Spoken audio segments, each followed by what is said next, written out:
Sanctus,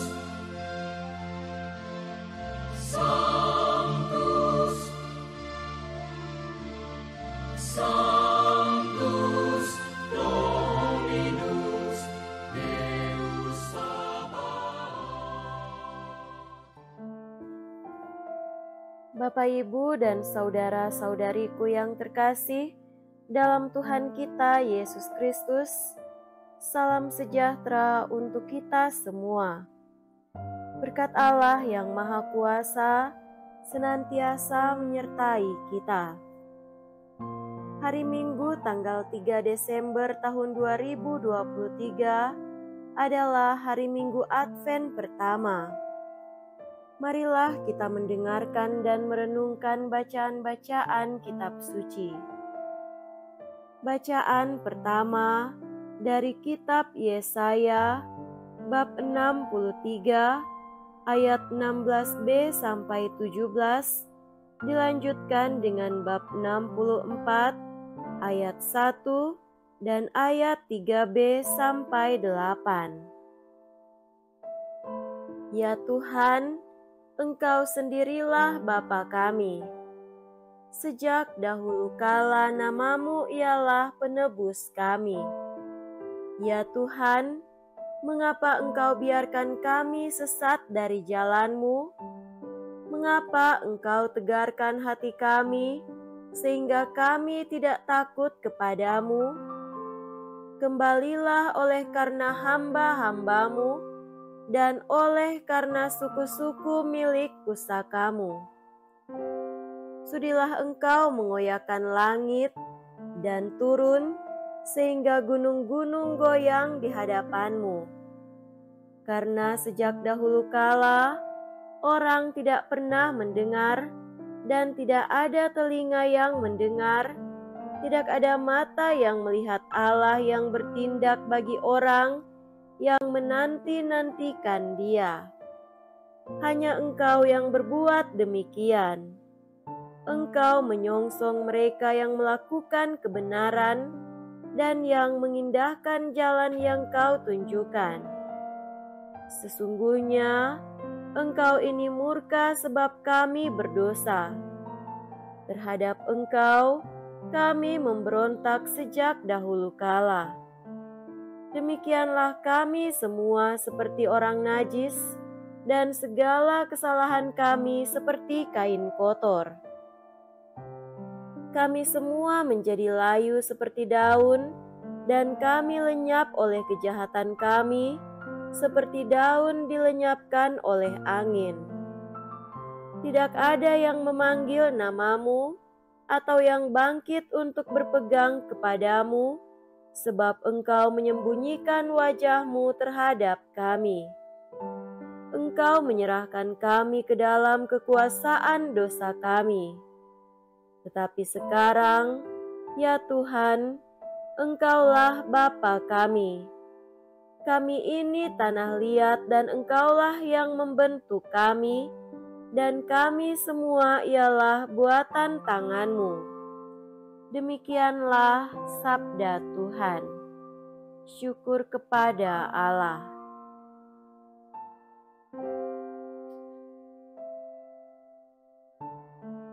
Bacaan kedua dari surat pertama Rasul Paulus kepada jemaat di Korintus, bab 1 ayat 3 sampai 9. Saudara-saudara, kasih karunia dan damai sejahtera dari Allah Bapa kita dan dari Tuhan Yesus Kristus menyertai kamu. Aku, Paulus, senantiasa mengucap syukur kepada Allahku karena kamu atas kasih karunia Allah yang dianugerahkannya kepada kamu dalam Kristus Yesus. Sebab di dalam Kristus, kamu telah menjadi kaya dalam segala hal, yaitu dalam segala macam perkataan dan pengetahuan, sesuai dengan kesaksian tentang Kristus yang telah diteguhkan di antara kamu, sehingga kamu tidak kekurangan suatu karunia pun, sementara kamu menantikan penampakan Tuhan kita Yesus Kristus. Dia juga akan meneguhkan kamu sampai kesudahannya, sehingga kamu tak bercacat pada hari Tuhan kita Yesus Kristus. Sebab setialah Allah yang telah memanggil kamu kepada persekutuan dengan anaknya Yesus Kristus, Tuhan kita. Demikianlah sabda Tuhan. Syukur kepada Allah.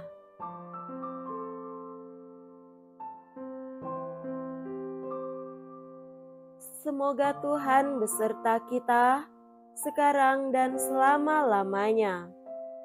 Inilah Injil suci menurut Markus. Dimuliakanlah Tuhan. Injil Markus bab 13 ayat 33 sampai 37.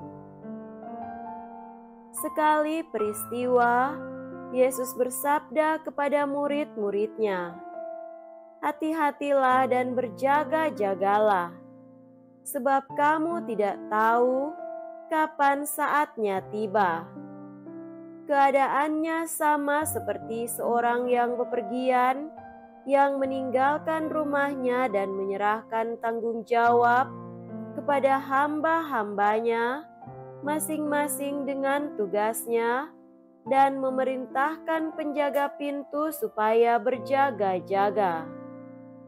Karena itu, berjaga-jagalah, sebab kamu tidak tahu kapan tuan rumah itu pulang, menjelang malam, atau tengah malam, atau larut malam, atau pagi-pagi buta.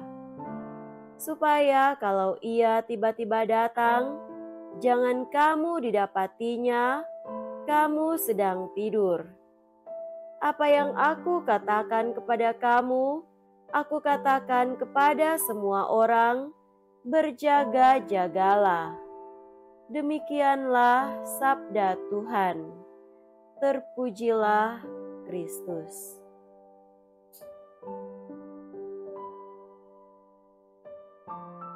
Saudara-saudariku yang terkasih dalam Tuhan kita Yesus Kristus, tema renungan kita pada hari ini adalah indahnya masa penantian. Selamat memasuki masa Advent atau masa penantian untuk kita semua. Ya, kita semua pasti sudah pernah merasakan yang namanya menanti atau menunggu. Menanti bisa menjadi sesuatu yang sangat membosankan dan bahkan situasi yang kerap ingin kita hindari. Namun menanti atau menunggu dalam kacamata iman dapat menjadi sesuatu momen, saat-saat istimewa untuk permenungan diri yang bermakna. Bagi orang-orang yang menantikan sesuatu, terlebih menantikan kedatangan Tuhan pada masa Advent ini, masa penantian itu dapat menjadi sumber sukacita kita sebagai umat Allah. Saudara terkasih, dalam penantian ada pengharapan. Menanti dan berharap bisa dikatakan satu paket. Tidak mungkin kita mau menanti sesuatu yang tidak kita harapkan. Kita berani menanti karena kita mempunyai harapan bahwa yang kita nantikan atau tunggu itu akan datang. Disinilah dibutuhkan suatu kesabaran, kesetiaan, dan komitmen iman kita pada Tuhan. Ada ungkapan, kita bisa saja kehilangan barang atau seseorang, tetapi jangan sampai kehilangan harapan. Jika kita kehilangan harapan, kita kehilangan segalanya. Kita boleh kehilangan materi, rusak atau hancurnya barang terkena musibah, kecurian atau kehilangan seorang yang kita sayangi. Namun satu-satunya hal yang tidak boleh hilang adalah harapan.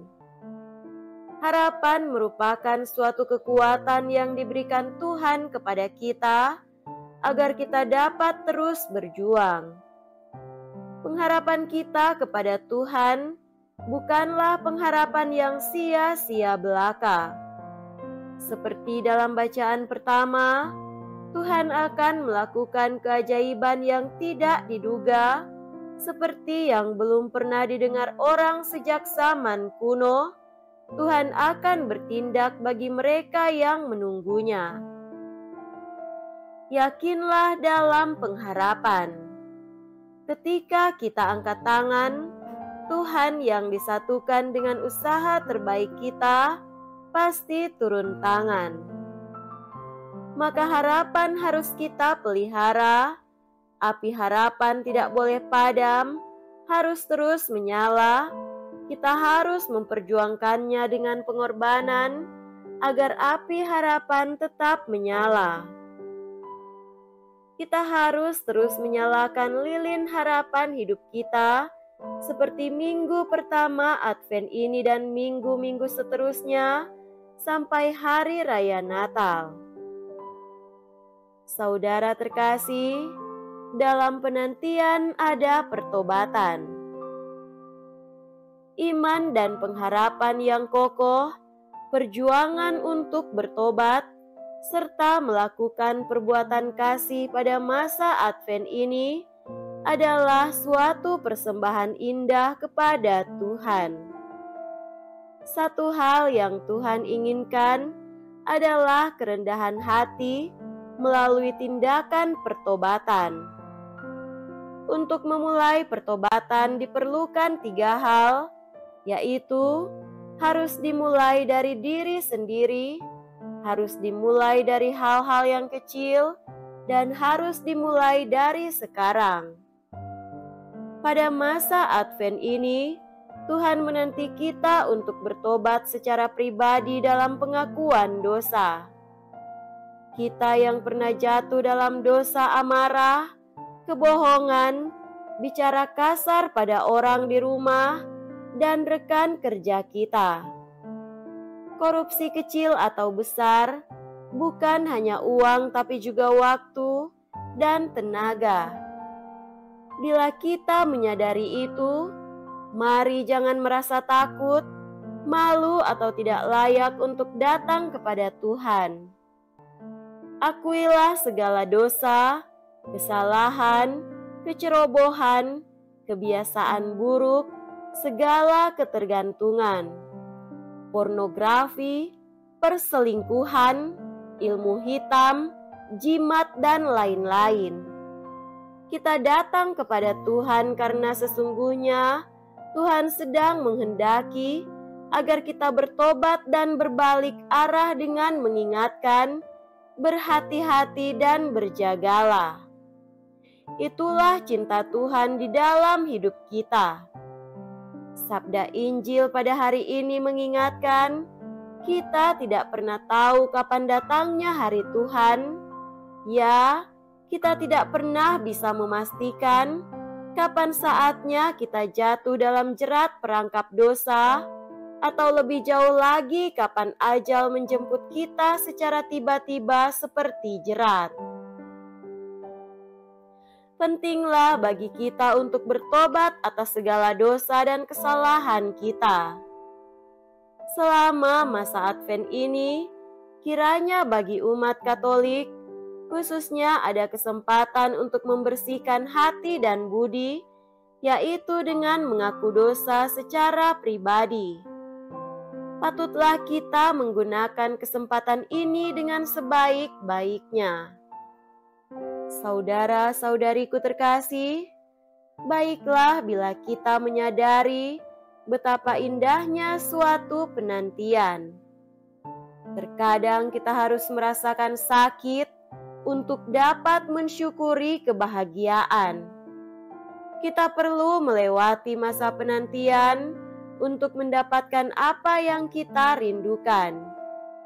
Namun pada masa penantian itu harus diisi dengan perjuangan untuk melakukan hal-hal yang berguna. Janganlah membatasi diri kita dengan kata menyerah. Milikilah kepercayaan diri, terus berjuang, dan katakanlah, "Aku bisa. Aku akan selalu setia pada imanku."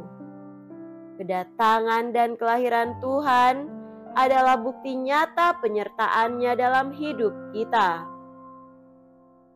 Kita tidak pernah sendirian di dunia ini. Dalam masa penantian ini, kita berusaha dan berharap, sedang hasil mutlak urusan Tuhan yang Dalam masa penantian ini, kita berusaha dan berharap, sedangkan hasil mutlak urusan Tuhan yang menentukan. Tapi, satu hal yang perlu diingat, bahwa yang dinilai oleh Tuhan bukanlah seberapa besar hasil yang kita peroleh, namun lebih pada seberapa optimal kita menjalani proses. Semoga juga pada masa Advent ini, untayan doa-doa kita menjadi sedikit lebih bermakna di bibir dan di hati kita. Kita isi masa penantian ini juga dengan suatu pertobatan demi mempersiapkan hati menerima Yesus pada hari Natal nanti dengan penuh sukacita iman dan pengharapan. Semoga demikian. Amin.